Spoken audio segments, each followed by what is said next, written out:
All right, Connor. You definitely have several different swings.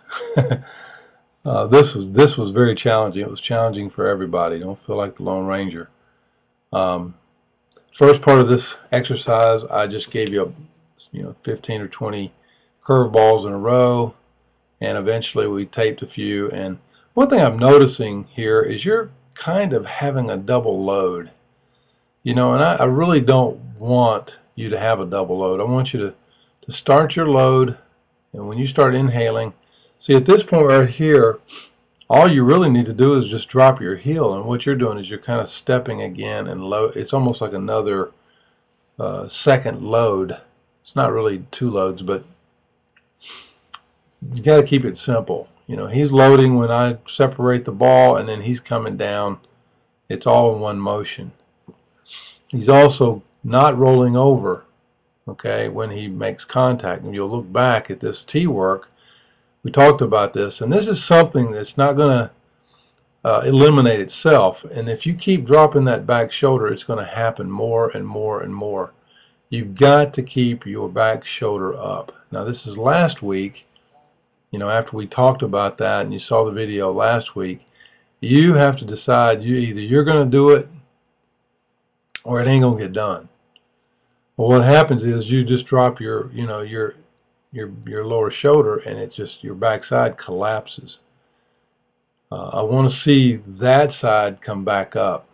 And how you do it, you look back at what Brian did and how his swing looks.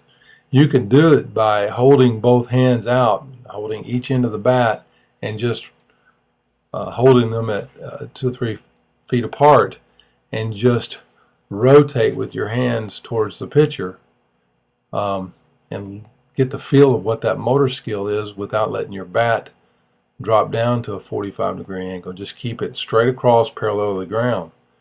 Now here you're recognizing the pitch, and we started working on recognizing the pitch, and it's like you decide, I guess I'm not going to look at the rotation because you definitely didn't pick up the spin. When you pick up the spin of a curveball, got to drop that front shoulder. And when you are looking in a two-strike situation for a fastball, you get the curveball. You can't be moving towards third base and expect to hit it. If you see your lead foot move towards third, if your left eye or your left foot move towards third base, you're not going to hit a curveball that's on the outside half the plate. And see, when you're striding, you're moving really towards shortstop. And that's why I want to cut out that little step, that little false step. So you're going to have to widen out your feet about the width of the 32-inch bat, 34-inch bat. So spread your feet out, put that bat between them, and then you're going to raise your heel up and point your heel more towards the pitcher. And then as the ball gets into the hitting zone and that back knee comes down, then that's going to be your load. You're going to pull your weight back, and that heel's going to go forward, and then you're just going to let it come down and mash it. Go back and look at that video, and I'll put it again on there on the end of this of B.J. Upton, so you can see that. And you've got to start working on two things. You've got to work on better footwork, and you've got to work on keeping that back shoulder from just going down. People say, well, don't raise your front shoulder. Well, to raise your front shoulder, you got to drop your back shoulder. So, watch Brian here. Watch his shoulders. You can watch his footwork here. He started his load with my hands back there.